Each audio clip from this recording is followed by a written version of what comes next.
Times were mighty busy at DLPD HQ. Draft League regulations were still kinda new, and this sniping thing hadn't fully been sorted out yet.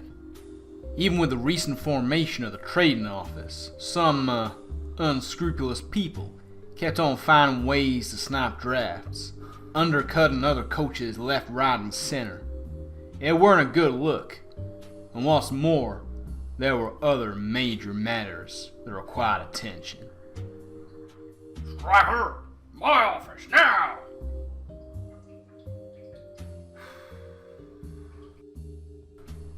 Alright, Striker, where are we with the snipers? No luck yet, Captain. We've intercepted a few low-level perps, but we're still waiting on that big fish. God damn it, we need results. Especially with the latest updates. What's the word, Captain? It seems someone's trying to muscle in on the gambling houses. We got inside information that some of the cheaper places are being bought out, and the paper trails are converging. Someone's making a play for the underbelly, huh? Looks that way. We need to find out who it is, and fast.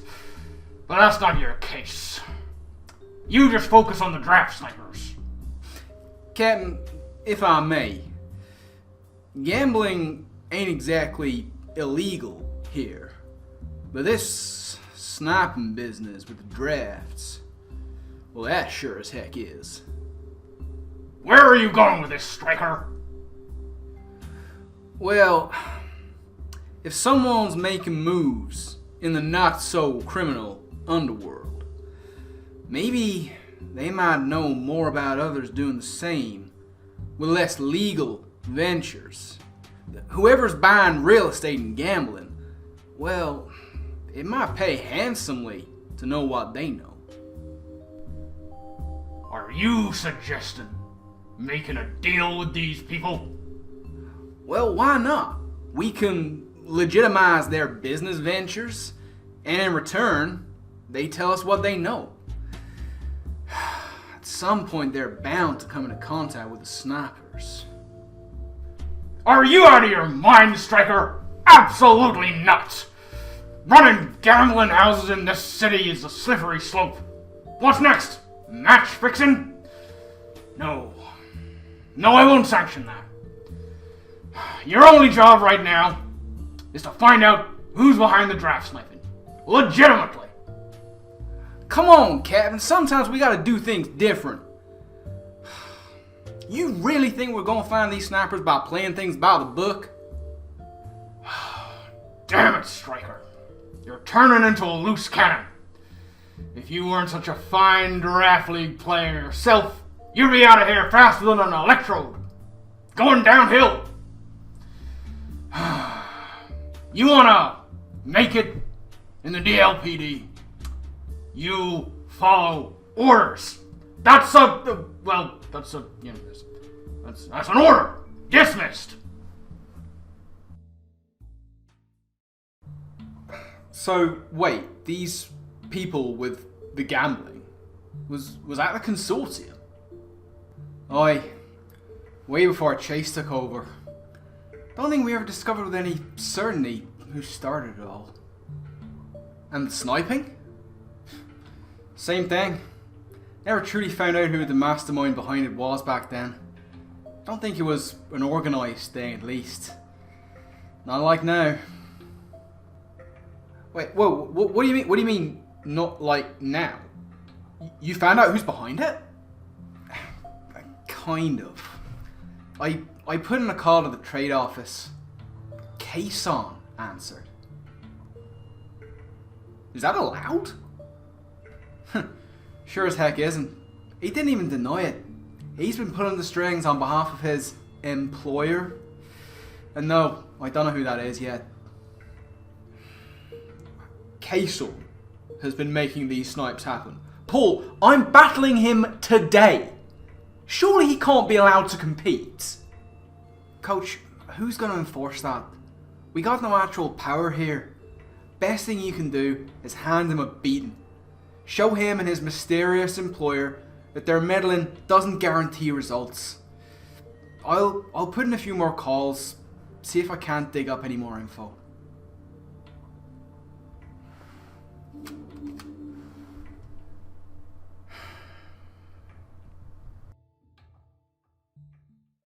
Hello everyone, Shroomraver here, and welcome to PPL Season 5, week number 4.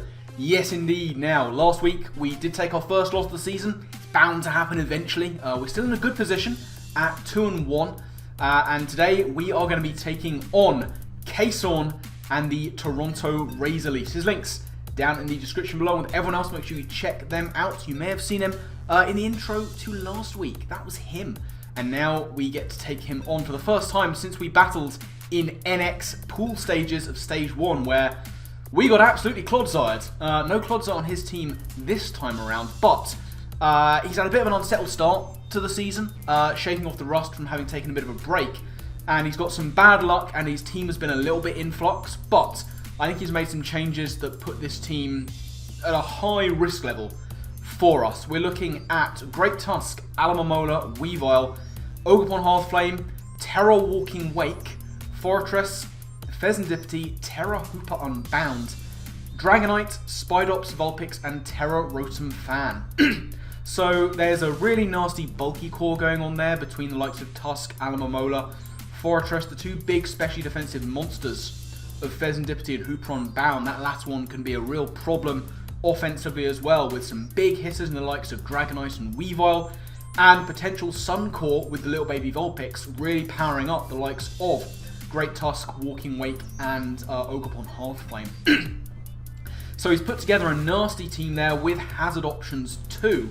But I think that we should be okay with the team we have put together. We're taking a bit of a risk. We've benched a couple of our big money purchases, but I think some of our lower tier mons can put in a shift here today. Starting off with the returning Iron Treads. Heavy duty boot set here with Earthquake, Ice Spinner, Knockoff, and Rapid Spin. We're adamant, we're very offensive. After a spin, this thing can do some good work in the late game, I would like to think. Or it can maybe tank some hits with that natural Vulcan typing. We've got to watch out for the likes of Tusk, Ogerpon, even the Walking Wake too. That Sun Core goes hard into Treads, but Treads goes pretty hard into the rest of the squad.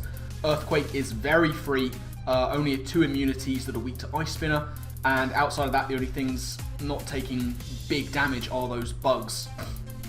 That could be a problem, but I think we have ways of working around it. However, the Terra Walking Wake is one of the biggest threats going at the moment, and for that, we have a physically defensive, but Assault Vest, Primarina. With the Terra Fairy, we have Moonblast, Surf, Flip Turn, and Psychic Noise going on there. Like I say, we're very near max HP, we are max Fizz Def. We have enough investment on there with the Assault Vest to take 2 timid, scarfed Terra Electric Terra Blasts from the Walking Wake, which is kind of what I'm anticipating him to bring into my Primarina, which is very much the answer to Walking Wake. It's one of his few out-and-out special attackers on the team.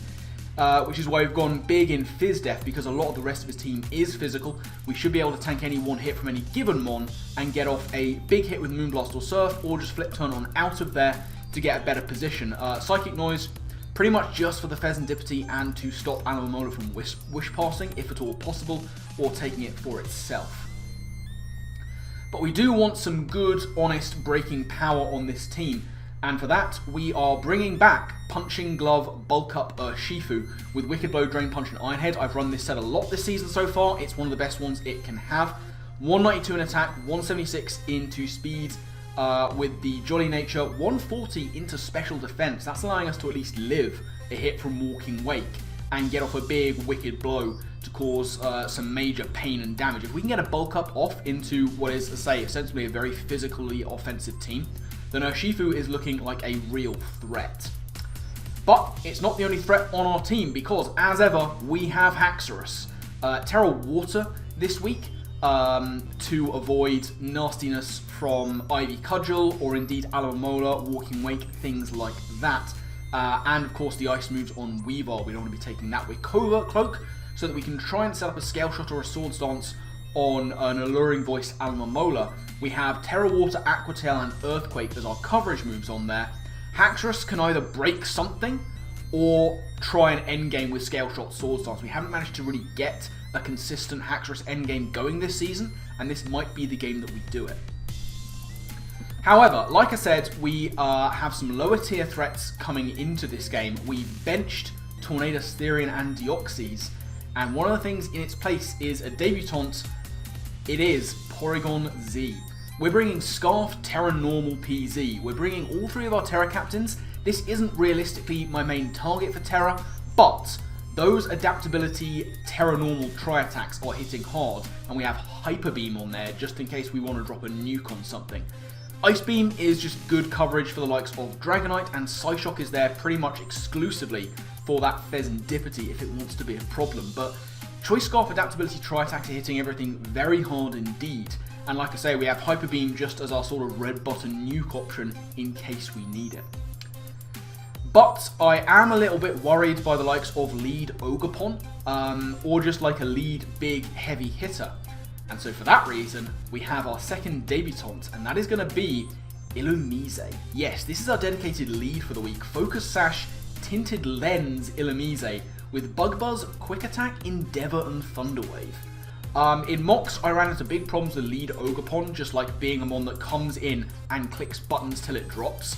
If that's the case, Illumise can tank a hit, get an Endeavour off, and Quick Attack, and hopefully trade 1-for-1 with whatever KSaun wants to lead into me. We do have Thunder Wave on there just in case we can get that off, and without the Prankster, that is going to be affecting those dark types, you know, the Hooper Unbound and the Weavile. But Tinted Lens Bug Buzz from a modest max invested Illumise is also absolutely crushing things. Like, this will 2-hit KO a lot of given Great Tusk builds, which is crazy.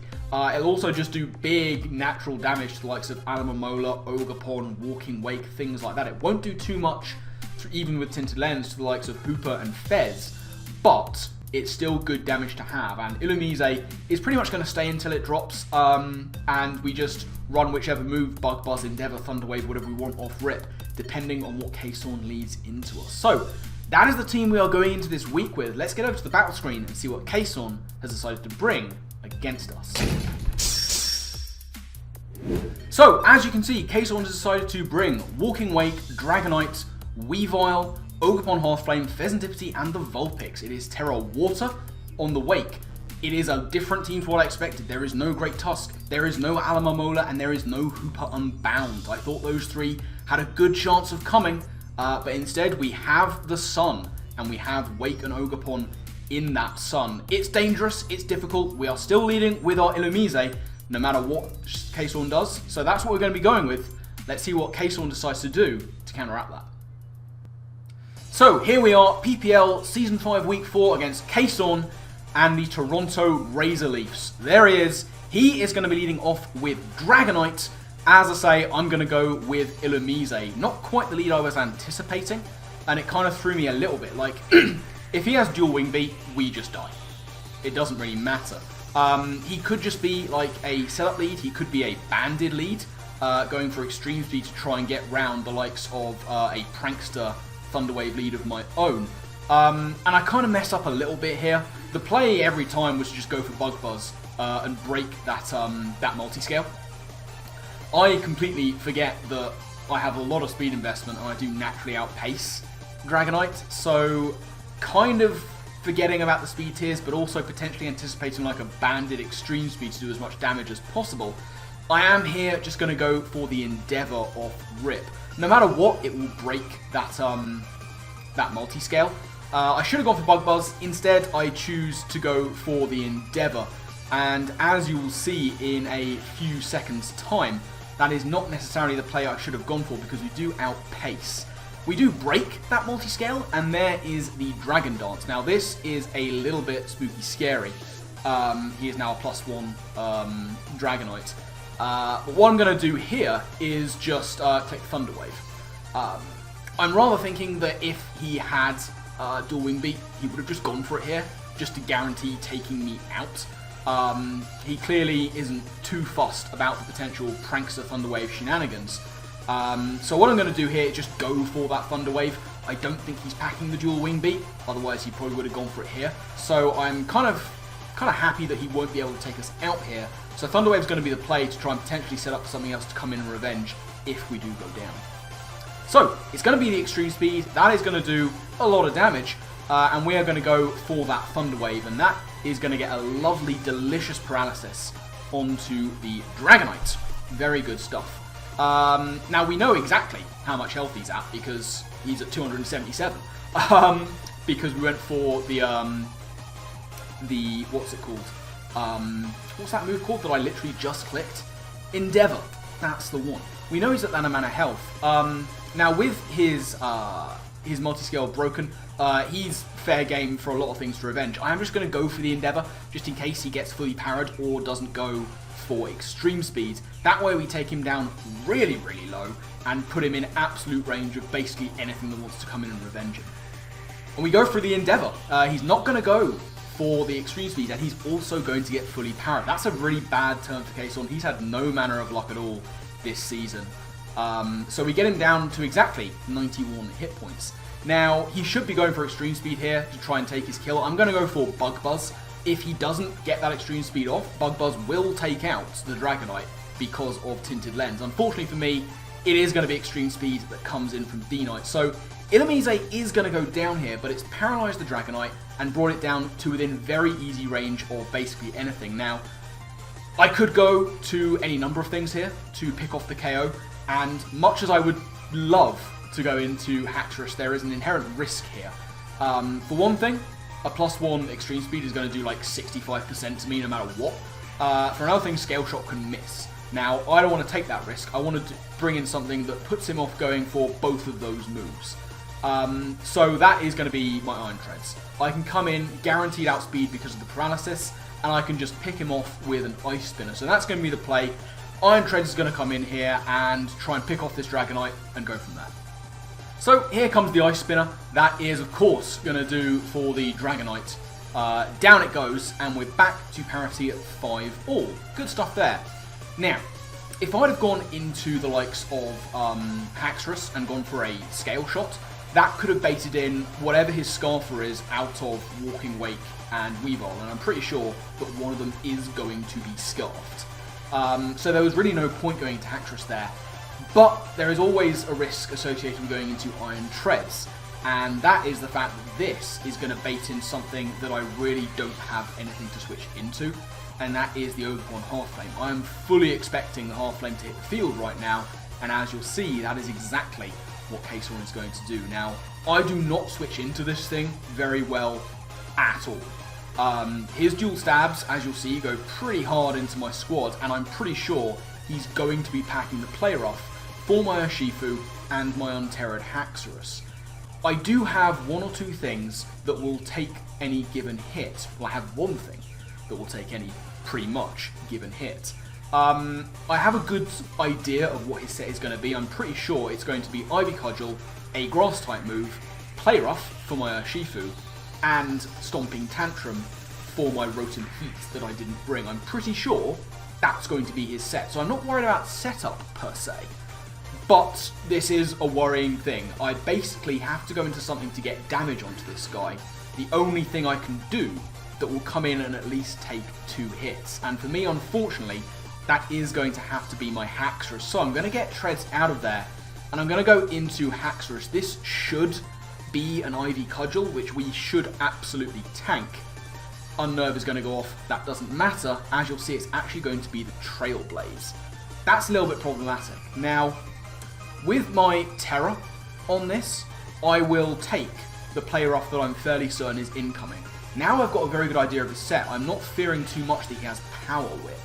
So I kind of have to accept the fact that Haxorus is going to have to be used to just break down this thing and allow me to reposition.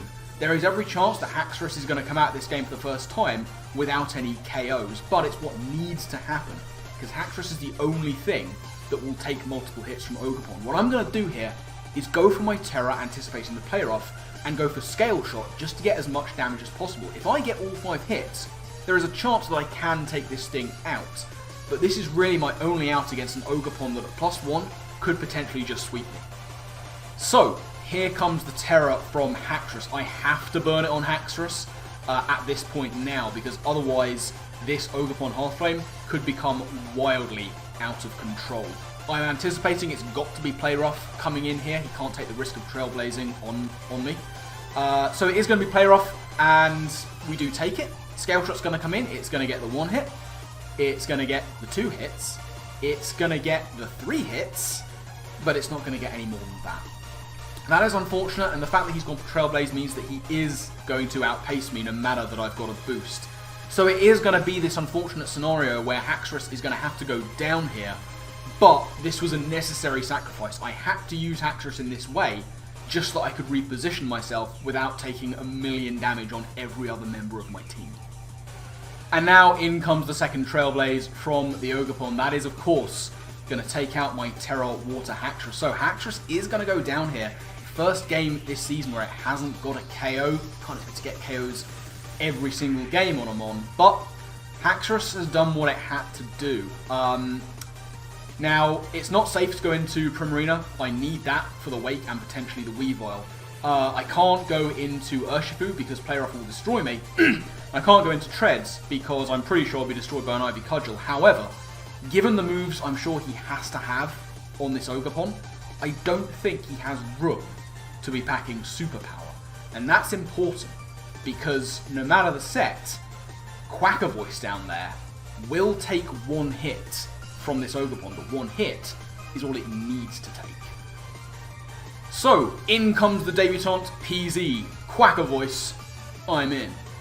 Now, like I say, I'm pretty sure that this Ogerpon can't KO me. He's going to do a ton of damage with Ivy Cudgel, but I don't need HP on this thing. So, Ivy Cudgel's going to come in. As we see, we do just about tank the hit, and Tri-Attack is going to come in, and that is going to take out the Ogerpon. So, a huge threat has been neutralized. Now, we've used a lot of resources to do this. We've used up Haxorus, and we used up our Terra, but it was necessary. We don't have a lot of HP left on PZ, but like I say, PZ doesn't need its HP. It just needs to come in and hit things. And that's what it's done here. Gets a KO on debut, and the Ogerpon, the massive threat, is gone.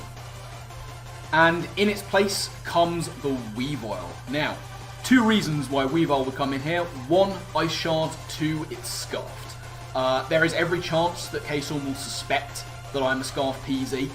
It's a fairly good set to be running.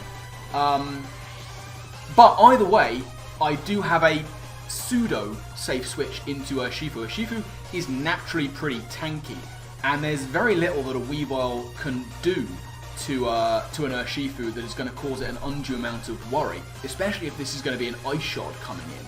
I'm going to save PZ, there's no reason to let it go just yet, and I'm going to go into Jet Fu here to try and tank a hit from it, work out whether we're working with a boosting item or not, and pretty much start clicking Wicked Blow after that. Like, there's no reason not to. So, Quacker Voice is going to get on out of there, and it is going to be Urshifu Single Strike who hits the field, and we see Knockoff coming in from the Weavile. That's going to get rid of my Punching Glove. It's not too much of a problem. Now, he didn't go for Ice Shard, and if he isn't Scarfed, he's going to get blown back by Tri-Attack there. So this is telling me more and more that this is probably a Scarfed Weavile. Now, of the things he has left, like a Drain Punch will murder this Weavile, and Vulpix isn't taking any hits, realistically, from Urshifu. The only safe switch that KSaun has here is to go into the Pheasantipity, and this could very well be what Pheasantipity has been brought for. That in mind, I'm going to go for Ironhead. It's a fairly risk-free play because it's going to do a ton of damage to Weavile if he does stay in, and it seems very unlikely that he can KO me here. He's clearly not Life Orb. If he's Banded, which I don't think he is, he's not going to be doing anything anyway. So Weavile is going to be withdrawn, and it is going to be the Pheasantipity Will who comes in its place. We go for a big Ironhead, and that is going to get a ton of damage onto this guy. We get hurt by Rocky Helmet, so very clearly this is the bring for the likes of Urshifu. But Ironhead is a very clear 2-hit KO into Fez. And seeing as it's Rocky Helmet, this is certainly looking like it's max HP from the counts. It could be more especially defensive or mixed defensive build, but I'm going to click Iron Head because getting this Fez out of the way is going to be huge for the rest of the game.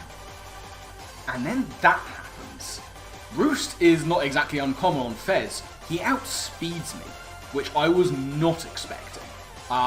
Fez naturally outpaces Urshifu, but I've got a fair amount of speed on this guy. I was not anticipating a speedy Fez and Diffity. This is an HP and speed invested Fez, which I did not see coming at all. It's got me worrying a little bit. If this Fez outspeeds Urshifu, it also outspeeds Iron Treads. I've only seen Roost and Rocky Helmet. I don't know what the rest of his set is, but I feel like if he knew he was going to outspeed me, he would have gone for Fairy coverage here. So I'm kind of thinking in the back of my mind, he's just fast HP invested support and may not have the Fairy coverage, which seems unlikely. I'm a little bit nonplussed as what to do here. I am just going to stay in and go for Iron Head again as we see the U-turn come in from the Fez. Fez is going to get on out of there. And now something has to come in and take an Iron Head. I don't know if he wants to risk damage into the Walking Wake. And he certainly doesn't want to risk damage into the Weavile. So as we'll see, it's going to be the last remaining member, the diminutive little Vulpix, that is going to come in and the Drought is going to set the sun. Iron Head is going to come in and do a good amount of damage. However, it would have done less if this was a Violite. This is not an Eviolite Vulpix, and that can only mean one thing. It's Heat Rock. Because he wants the most amount of sun for that Walking Wake. This is a problem. I was considering to myself here, can I set up a bulk up into this Vulpix? And the answer, in short, really is maybe, but there's no point. I was thinking maybe I could use it to stall out a turn of sun, but realistically, I just need to go for Drain Punch and get rid of this thing. So that's going to come in, and it is going to take out the Vulpix. I said earlier, you can't get a KO in every game, unless your name's Urshifu Single Strike. It's gone 1-1 the last 3 games and got a whole bunch in week 1. So, another KO chalked up for Urshifu, but the sun is up, and KSaun is about to get the most turns out of it that he possibly can. And with very little delay, he goes straight into the Walking Wake. As we'll see, he's going to get the special attack boost from Photosynthesis. Now, at this point, I don't want to go in hard to my Primarina. Now this may sound weird because I know that I should be able to take any 2 hits, especially if this is Scarfed, but he's shown that he's probably Scarfed on Weavile, and I still don't really understand how choice items work with Photosynthesis. Either way, I am going to stay in here. I ran into Agility in Mox, and I don't want that happening without him getting punished, so I believe I clicked Wicked Blow there. But he is going to go Terra Water on the Wake. There is no reason for him not to do this. And with the Sun boost up and the special attack boost from Photosynthesis, this Hydro Steam is going to do just all of the damage. All of the damage to Urshifu. So Urshifu's going to go down. It's got its KO. But now we have Walking Wake on the field. As I say, I'm still a little bit getting into my head how Photosynthesis works with choice items. I don't know whether Choice Scarf takes into account the speed when you get the Photosynthesis and special attack, so I'm still working on the assumption that he could be Choice Scarfed. My play, therefore, is to go into Primarina. It is built to tank hits from Walking Wake, and given that he's not Terra Electric, he doesn't have a super effective Terra Blast to hit me. He can't go for Dragon. His best move is probably that Hydro Steam. My play is to go for Flip Turn. I could go for Moonblast, it would get some good damage, but then if he's Scarfed, he could potentially just win, especially if he's got some bulk investment. So my play is to go for Flip Turn. I will live any given hit from this Walking Wake. What Primarina's job is here is to judge whether this thing is Specs or not. So that way, I will take the damage and Flip Turn. If he Specs, I can safely go into PZ to try and do some actual damage to this Walking Wake. It's a little bit of a convoluted plan, but in my head it was the best way of working around Wake. So he is going to stay in. He's going to go for that big Hydro Steam in the sun. That is going to do so much damage to AV Prim. So much damage. It may not look like it because it did under half, but that's a lot. That is Specs damage, I can tell you that. The calcs are telling me that is a Specs Walking Wake, which means that PZ does outspeed him. So back in is going to come PZ, and now I have a decision to make. If I go for Tri-Attack here, I'll do around about 65%-ish, probably, maybe a little more. which will put him in range of Primarina's Moonblast. However, if he has any kind of semi-significant bulk investment, those become rolls, and also a modest specs Hydro Steam does have a roll to KO Prim from here. So while Tri-Attack looks like the safe play into Prim going for Moonblast and trying to endgame with Iron Treads, that is not necessarily the play, because this looks like it's red button time. And so we click the red button, Hyper Beam is going to land, and that is going to blow back the Walking Wake. One shot nearly from full, that is why we run Hyper Beam. It's a little bit risky. If I'd missed that Hyper Beam, this game was very likely just over. Outside of miracles from Primarina's high rolls and Iron Treads being able to also get fairly high rolls. But yeah, PZ is able to land that Hyper Beam, take out the Walking Wake, and now it is Weavile and Fez versus the remainder of my squad. A very low health Scarf PZ, a half health Primarina, and quite crucially, a full health Iron Treads. And in comes the Weavile. Now KSaun thought about this one for a bit.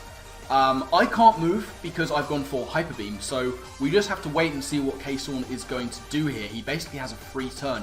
If this thing is not Scarfed and he's been bluffing it and goes for Sword Stance, this could be game depending on his set. If he's got, for example, Low Kick or Brick Break for my Treads. I'm kind of now hoping for him to show me he's Scarfed by going for Knockoff or Icicle Crash or Triple Axle, something like that. I really want him to see it. I really want to see him outpace me here. PZ's done its job. It's got a couple of KOs and taken out some big threats. Now it just needs to help me judge whether this Weavile is Scarfed or not. What I don't want to see here is Ice Shards, because that will tell me nothing. But I feel if he isn't Scarfed, he goes for Ice Shard last time this matchup was happening, at the same amount of health.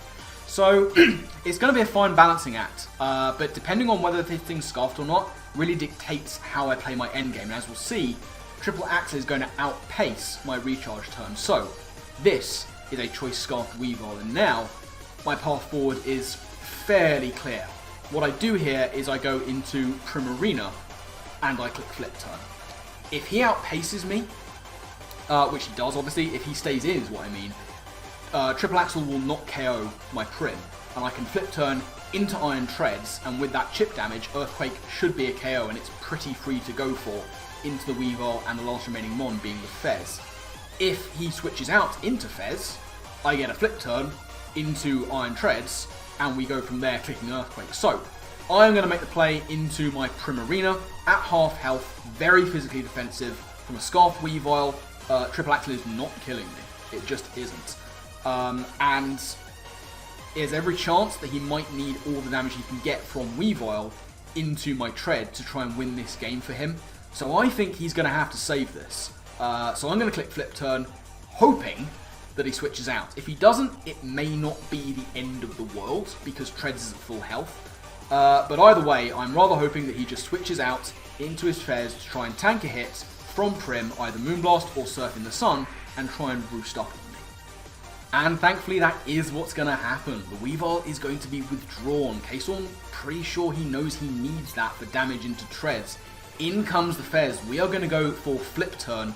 That is going to get very little damage and take Helmet, but in my mind that's fine. Primarina has done its job this game, and if all goes well, I shouldn't need to go back into it at all, because right now is the freest Earthquake from Iron Treads of my life.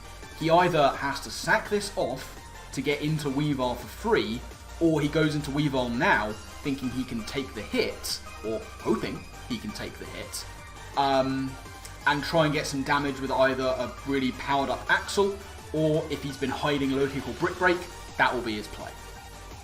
And it is going to be the U-turn from Fez. He also, of course, needs the Fez to try and take on Primarina, which it should do, especially if this Sun keeps on going. If he is packing Heat Wave on the Fez, he needs that for Treads and Primarina. As it is, he's going to U-turn out into the Weavile. We're going to go for Earthquake and do a huge amount of damage. I'm really wishing that I had Iron Head, because that would have made this game a formality. Like I say, Fez is kind of the win con here, especially if he is packing Heat Wave. He just needs the damage from Weavile into Treads, and then there is a chance that he can take out Treads with Fez depending on his set, and then try and roost up on my Prim. That is pretty much his path to victory here. He just kind of has to hope that Weavile has enough in the tank to do enough to Iron Treads. My play here is to just go for Rapid Spin. It's not just a BM move to get a Rapid Spin KO, it's what allows me to outpace the Fez in case he is hiding that coverage to hit Tread super effectively. So in comes Triple Axel, 1 hit's going to come in, 2 hits are going to come in, he's going to miss the 3rd hit. It didn't matter though because Treads would have lived that hit, as you'll see. We're going to go for the Rapid Spin, that is going to take out the Weavile, down it goes, and now all that remains is going to be that Pheasantipity, which is at fairly low health, and after that Rapid Spin, Iron Treads is basically guaranteed to outpace it and try and take this home with Earthquake. And so in is going to come the Earthquake, Fez is going to go down, Iron Treads picks up its 3rd KO of the match, and that, ladies and gentlemen, is going to be the game. Great game to KSaun. Whew, God, that was close. Yeah, we take a very narrow 2-0 win over KSaun in week 4. There was some spooky, scary stuff on that team, man. You know, the Wake Ogerpon combination was very scary to deal with, and, you know, Ogerpon especially had me in a bind at the start of that match, and it was a shame that, you know, I had to use so many resources to get around it, but it was necessary to use those resources because Ogerpon was just such a problem for me. Iron Treads finally coming good for me. It's taken it a bit to get going, but 3 KOs for Iron Treads, but the hero of this one is gonna have to be PZ, man. Coming in on debut, tanking that hit from Ogerpon and getting the KO with Tri-Attack, and then nailing the Walking Wake with the Hyper Beam to take his first 2 KOs of the season on debut. Big game for PZ, and good effort coming in, supporting from the likes of Treads, and useful damage along the way from all the other members of the team. So, we take a win. We are 3-1 now with a +2 diff. It is a very healthy spot to be in. Things do not get easier though. Last time we took on KSaun, you may remember me saying, was in NX. Our next opponent is someone we fought for the first time a little bit more recently than that. It is A12, a very dangerous competitor who last season ruined us. Ruined us with his poison type, just as KSaun did last time we battled him. A12 ruined us with Gloking. He's got Gloking again. Hopefully we'll be better prepared for it this time. In the meantime, make sure you go into the description and check out my man KSaun. His links are down there along with everyone else taking part in this season. KSaun is a wonderful dude. He's had a lot of bad luck go his way this season so far, but he has come back from worse. He is a very talented player. I'm a huge fan of his content. I love his sort of team builder stuff at the beginning of his videos. It looks very clean. It is all very well explained. His content is very high caliber, and he is a very high caliber player who has been mixing around his team a lot and trying to get himself settled. And I think you should go and check him out. He's a good dude. As you see last week, he helped me out with an intro. That's always a positive. We love to see it. And yeah, I'm a big fan of his content. I think you will be too if you go and check it out. So do that, basically. But I'm going to get out of here. I've rambled on for far too long. So my final thank you to you all for watching. And I guess with that, I will see you next time. Laters.